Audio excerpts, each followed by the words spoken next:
საღამო მშვიდობისა ტელეკომპანია ბორჯომის ეთერშია საინფორმაციო პროგრამა დღის ქრონიკა. ახალ ამბებს ჩემს კოლეგებთან ერთად მე ნინო ვარდაპეტიანი გაგაცნობთ. სამთავრობო ქალაქი ორთაჭალაში ხელისუფლების ახალი ინიციატივა. ორთაჭალაში სამთავრობო ქალაქი აშენდება, სადაც თითქმის ყველა სამინისტრო განთავსდება. გადაწყვეტილების შესახებ დღეს მთავრობის ხდომაზე პრემიერ-მინისტრმა ისაუბრა. გიორგი კვირიკაშვილის თქმით, სამთავრობო ქალაქის მშენებლობა მმართველობითი რეფორმის ფარგლებში იგეგმება. ახალი პროექტი უკვე დაწყებული ბიზნეს სახლის მიმდებარედ განხორციელდება. მთავრობაში იმედოვნებენ, რომ საბოლოო ჯამში განხორციელებული ცვლილებები მომსახურებას კიდევ უფრო გააიოლებს. პრემიერის ცნობით, მშენებლობისთვის ტერიტორია უკვე გამოყოფილია. ჩვენ გადავწყვიტეთ, რომ მომსახურების კიდევ უფრო გააიოლების მიზნით ორთაჭალაში იმ ადგილის გვერდით, სადაც ხორციელდება ბიზნეს სახლის პროექტი, გავაკეთოთ მთავრობის სამთავრობო ქალაქის პროექტი. ძალიან დიდი ტერიტორია გამოიყო ამისათვის, სადაც განხორციელდება სამინისტროების გადატანა. რაც ერთის მხრივ იქნება ძალიან კარგი, იმიტომ რომ ქალაქის ცენტრში ძალიან ბევრი საოფისე თუ სასტუმროსთვის სივრცე გამოთავისუფლდება. და მეორე მხრივ წახალისდება მშენებლობის სექტორი და ძალიან მოცულობითი სივრცის აშენება იგეგმება, სადაც არაერთი სამინისტრო განთავსდება და პრინციპში შეგვიძლია ვთქვათ, რომ ორთაჭალის იმ უბანში თავს მოიყრის მთელი მთავრობის ყველა სამინისტრო, პრაქტიკულად ყველა სამინისტრო შეიძლება ერთეული გამონაკლისების გარდა, რაც პრაქტიკულად უზრუნველყოფს როგორც იურიდიული პირებისთვის, ასევე ფიზიკური პირებისთვის მომსახურების თვისობრივად სხვა ეტაპზე გადასვლას. ამიტომ ეს ძალიან მნიშვნელოვანი პროექტია და მე მივესალმები ამ პროექტის დაწყებას. პრემიერი უწყებებს მუნიციპალურ ტენდერებში არსებულ დარღვევებზე მკაცრი რეაგირებისკენ მოუწოდებს. მუნიციპალურ ტენდერებში აღმოჩენილ დარღვევებზე ისაუბრა დღეს მთავრობის ხდომაზე პრემიერ-მინისტრმა. გიორგი კვირიკაშვილის ინფორმაციით, კომპანიები სახელმწიფოს მიერ გამოყოფილი ფულით ახორციელებენ სამუშაოებს, თუმცა დასაქმებულ ადამიანებს ხელფას დროულად არ უხდიან. მან მსგავს ფაქტებზე მკაცრი რეაგირება რეგიონული განვითარებისა და ინფრასტრუქტურის მინისტრს, ასევე სამართალდამცავ სტრუქტურებს დაავალა. პრემიერ-მინისტრ დღეს არ დაუკონკრეტებია, რომელ მუნიციპალიტეტს გულისხმობდა. სახელმწიფო ფულით კომპანია ახორციელებდეს პროექტს და 3 თვის განმავლობაში ხელფას არ უხდიდეს თანამშრომლებს, ეს არის აბსოლუტურად გაუგონარი უპასუხისმგებლობა და თუ სადმე ამგვარი პრეცედენტები დაფიქსირდება, იყოს უმკაცრესი რეაგირება, როგორც ამ კომპანიების შავსიაში შეყვანასთან დაკავშირებით, ამ მიმართებით, ასევე მინდა სამართალდამცავებსაც ვთხოვო, რომ რეაგირება იყოს უმკაცრესი ამ მიმართულებით, ვინაიდან ჩვენმა მოქალაქეებმა, რომლებიც სახელმწიფო დაფინანსებით განხორციელებულ პროექტებში მონაწილეობენ, უნდა მიიღონ დროული ხელფასი. ეს არის ელემენტარული რამ და იმ მუნიციპალიტეტების ხელმძღვანელებს, გამგებლებს, რომლებიც ახორციელებენ ამ პროექტს, დაეკისრებათ უმკაცრესი პასუხისგებლობა, თუ ასეთი პრეცედენტები მათ რაიონში დაფიქსირდება, მინდა გავაფრთხილო ძალიან მკაცრად ყველა. მატარებლის საშიში მოსაცდელი ყვიბიში სოფლის მოსახლეობა მის დემონტაჟს ითხოვს. შენობა, რომელიც წლების განმავლობაში არ შეკეთებულა, ინგრევა და ადგილობრივები შიშობენ, რომ ნაგებობა ადამიანებს იმსხვერპლებს. პრობლემის შესახებ იციან საქართველოს რკინიგზაში, თუმცა ამ დრომდე ყვიბიში არაფერი შეცვლილა. ეს არის ნაგებობის ნარჩენები, რომელიც სოფელ ყვიბიში ჯერ კიდევ მატარებლის მოსაცდელის ფუნქციას ასრულებს. აქ დღეში რამდენჯერმე სამგზავრო მატარებელი ჩერდება და ადამიანები ამ ეგრეთ წოდებული მოსაცდელით სარგებლობენ. შენობას არც ფეხით-სავალი ნაწილი აქვს შერჩენილი, აღარც კიბეები და არც სახურავი.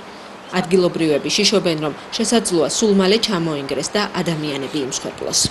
მთელ სოფელს აწუხებს, რა თქმა უნდა, და არის ეს პრობლემა, აგერ მეთანხმება მთელი სოფელიც, რომ სადღაც 12-15 წელიწადი ამ მდგომარეობაშია თითქმის უკვე ეს ბაქანი. არ არის განათება და ღამე საღამოს მატარებელი მოდის, რომელიც ტერიტორია დანგრეულია და ამასთანაც იყო ერთ-ერთი ასეთი შემთხვევა ქალბატონი, რომელიც ჩავარდა ძალიგვედის იტკინა. ყვიბისში მცხოვრებლები მოსაცდელის სასწრაფოდ დემონტაჟს ითხოვენ. ამ მოთხოვნით მათ შესაბამის სამსახურებს, როგორც ამბობენ, არაერთხელ მიმართეს, თუმცა დღემდე უშედეგოდ. გუშინ ჩამოვარდა ერთი ცალი რომ მოდიოდი ზუსტად რა. ალბათ 15 წელიწადია ვეხვეწებით რომ ასეთი პრობლემაა. ყველა მთავრობის დროს შევანაძიდან მოყოლებული ალბათ დღევანდელ დღემდე აქამდე აღდგენას უცხოდით და ეხლა უკვე დემონტაჟია საჭირო, აუცილებელი. ნაგებობის აუცილებელი და სასწრაფო დემონტაჟი რომ არის საჭირო, ეს ბორჯომის მუნიციპალიტეტის გამგეობაში კარგად იციან, თუმცა ამბობენ რომ შენობა მათ ბალანსზე არ არის. ბოლო ორი წლის განმავლობაში 4-ჯერ მივწერეთ საქართველოს რკინიგზას სატელეფონო კავშირიც ბევრჯერ გქონია. წინ უკანასკნელი წერილი მოგვივიდა 2016 წლის ნოემბერში, სადაც წერენ რომ საპროექტო სამუშაოები დასრულების სტადიაშია და უკვე შემდეგ მოხდება ამის რეაბილიტაცია. ამ წერილს კიდევ იყო ნაჩვენები რომ ზოგადად მთლიანად ამ კუთხით მუშაობს რკინიგზა, რომ ესეთი ავარიული მოსაცდელები, რომელიც გზავრთა გადაყვანას ეხება მოაწესრიგონ და ყბიში ამ კუთხით ძალიან რთული სიტუაციაა. ჩვენ საქართველოს რკინიგზის საზოგადოებასთან ურთიერთობის სამსახურს დაუკავშირდით, სადაც გვითხრეს რომ ნაგებობის დემონტაჟისთვის მათ მიერ გამოცხადებული ტენდერი ორჯერ ჩაიშალა და მორიგი ტენდერის გამოცხადება უახლოეს მომავალში იგეგმება. ასევე იგეგმება მოსაცდელის აღდგენა და მოწესრიგება. საქართველოს რკინიგზის პასუხი ასეთია.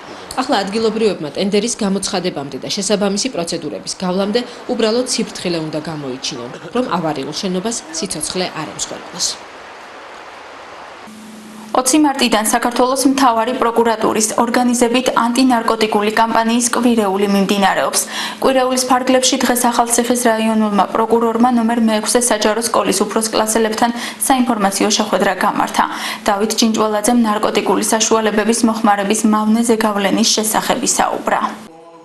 საქართველოს პროკურატურის ანტინარკოტიკული კამპანიის კვირეულის ფარგლებში დღეს ახალციხის რაიონულმა პროკურორმა ბორჯომის ნომერ 6 საჯარო სკოლის მოსწავლეებთან საინფორმაციო შეხვედრა გამართა. დავით ჭინჭველაძემ მოსწავლეებს ნარკოტიკული საშუალების სახეები და მათი მოხმარების თამდევი შედეგები გააცნო და უფროს კლასელებს ნარკოტიკული საშუალებების მოხმარების გამომწვევი მიზეზების შესახებ ჩატარებული კვლევის პრეზენტაცია წარუდგინა. შეხვედრაზე ისაუბრეს ნარკოტიკულ დანაშაულზე და განიხილეს სასჯელის სახეები. ბავშვები ჩართული იყვნენ ძალიან ინტერაქციულად დღევანდელ ღონისძიებაში.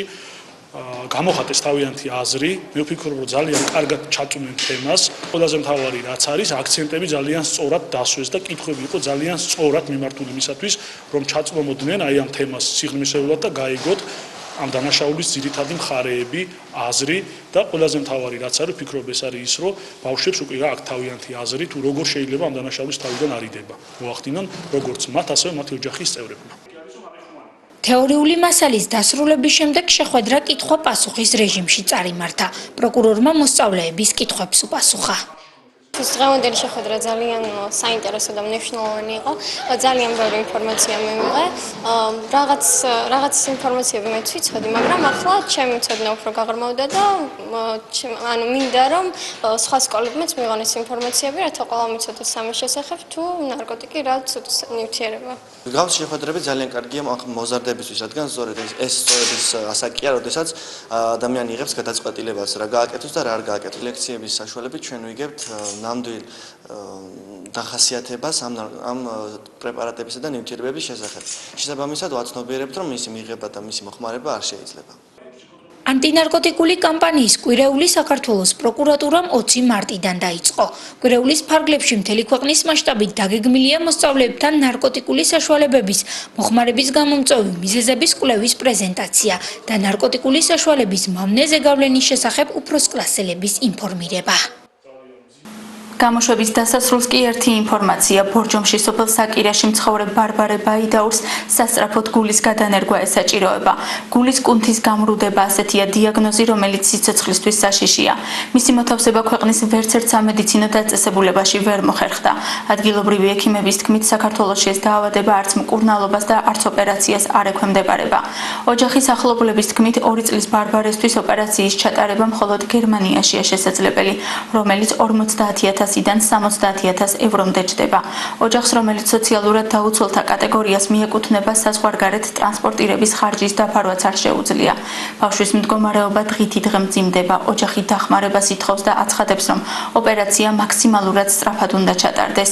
თანხის გადარიცხვა შეგიძლიათ შემდეგ ანგარიშის ნომერზე, ასევე ნებისმიერი ქსელიდან შესაძლებელია ზარის განხორციელება შემდეგ ნომერზე 0901 ახლა ეთერში ამინდის პროგნოზის დროა, გაიგეთ როგორი ამინდი გველის ხვალ და მომდევნო დღეებში.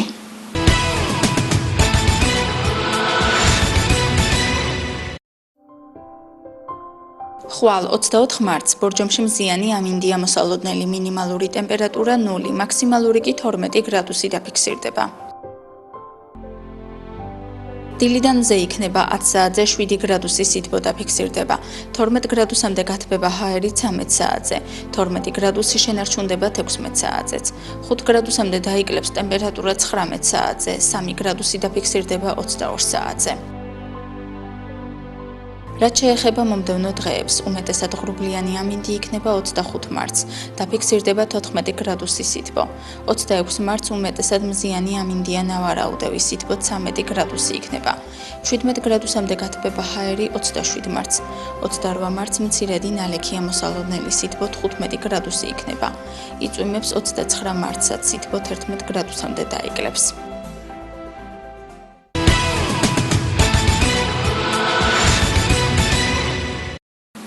ასეთი იყო 23 მარტის დღის ქრონიკა. ახალი ამბების ნახვა შეგიძლიათ ტელეკომპანია ბორჯომის ვებ გვერდსა და Facebook-ის გვერდზე. მადლობთ ყურადღებისთვის, მე ხვალამდე გემშვიდობებით, ნახვამდის.